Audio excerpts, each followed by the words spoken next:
The machine produces more than the worker it replaced and pays that worker nothing.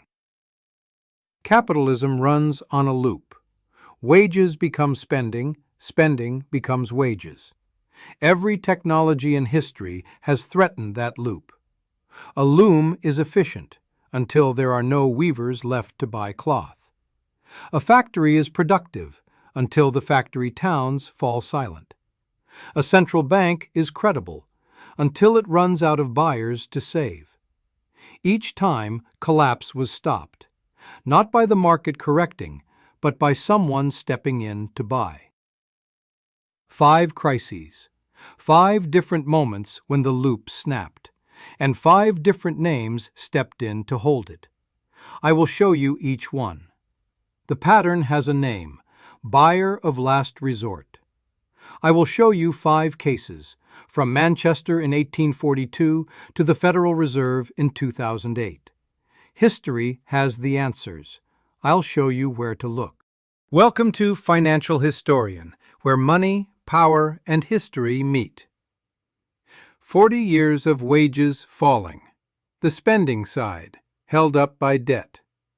Now, a new machine has arrived, one that does not displace muscle. It displaces the people who were doing the buying. And the first time capitalism found a buyer for that surplus, the fix required an empire. By 1850, the surplus was already moving. Parliament held Indian tariff rates low. The Navy held the shipping lanes clear. Lancashire had found its buyer, and that buyer was an empire. Before the looms, a weaving family produced a dozen yards of cloth in a week. One power loom cleared that by mid-morning. The mills outran their own market. Lancashire weavers earned too little to buy the cloth they wove. So the surplus had to move to markets that Parliament and the Navy could guarantee would stay open. India absorbed the largest share, kept open by Parliament's grip on Indian tariff rates. The first last buyer had been found. It was an empire, maintained by warships and legislation. Egypt and West Africa followed. Cloth, credit, and naval routes, with no meaningful tariff in the way. For one generation, the arithmetic held. But holding those markets open was not commerce alone. It was a political operation, sustained by force. By the 1880s, you could already see the cracks. Indian producers were weaving again, and the will to suppress them was thinning.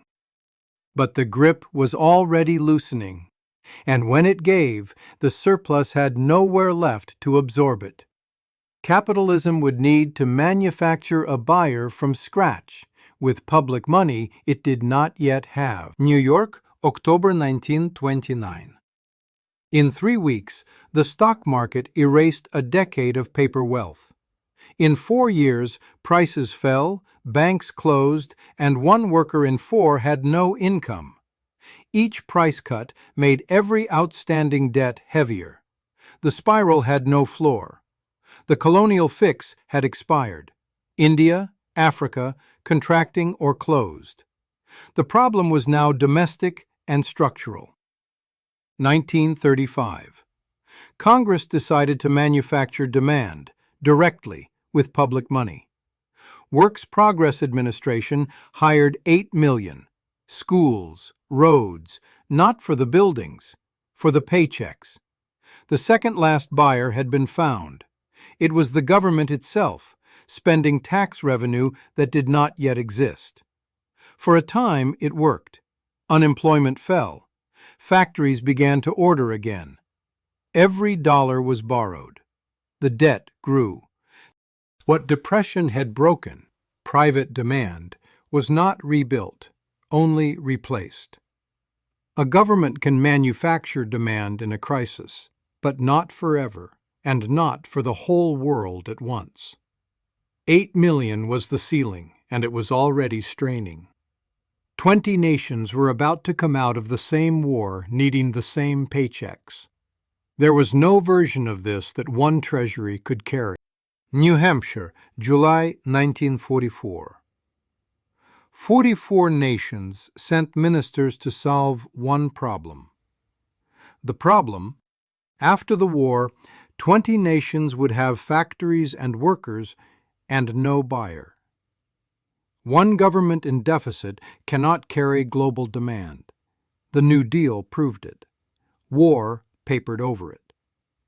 The fix had no precedent. The dollar pegged to gold. Every other currency pegged to the dollar. America ran deficits and paid in dollars, redeemable in gold at 35 an ounce. The buyer was found. 25 years the arrangement held. West Germany rebuilt. Japan found its exports. The American consumer was buying for the world, and the world was growing around that single buyer. 25 years the system held. The world absorbed it and grew. Every deficit sent dollars abroad, each a claim on American gold. By 1968, the claims outgrew the vault. That arrangement held until the 15th of August, 1971, when one decision in Washington canceled the promise. The gold window closed on Sunday evening, the 15th of August, 1971.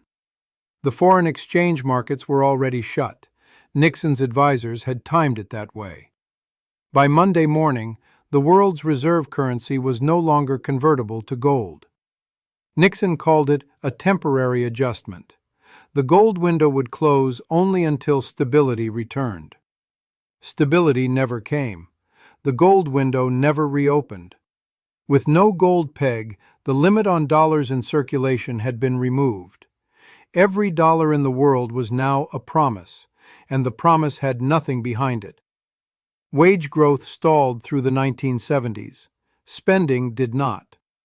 The gap between them had a name: consumer credit. The loop held, but the mechanism had changed. But debt, unlike wages, reaches a ceiling. In the autumn of 2008, that ceiling arrived. Mortgage defaults spread through the banking system in weeks. The debt that had stood in for wages gave way. The Federal Reserve moved to purchase mortgage-backed securities that no private buyer would hold. The fifth buyer was the central bank's own balance sheet. Each buyer was more extreme than the last: empire, government, currency, debt, central bank. Every buyer capitalism ever invented was a workaround, and the workarounds are running out. Every prior machine took wages from workers. This one compresses the income of the people who were doing the buying, and the list of replacements is shorter than it has ever been. Every prior technology displaced physical labor. People who were paid to make things, not paid to buy them. AI compresses the diagnostic, the legal brief, the code review, credentialed work that paid for the loop. These were not the workers capitalism was absorbing. They were the buyers. By 1890, Lancashire's orders to Bombay had stopped growing. Indian mills were weaving their own cloth. The colonial buyer lasted one generation, not two. The government that stepped in as buyer in 1935 never quite stepped back out. Dollar dominance, contested for the first time since '44. The right-hand column fell empty when wages stopped closing the loop. What came next was borrowed. The Federal Reserve's balance sheet is the last instrument on that list, and it has already been used at scale. The consumer was always capitalism's last invention, and the last one was borrowed. History has the answers. I'll show you where to look. Which old answer gets tried next? Government spending, consumer debt, or something not yet named?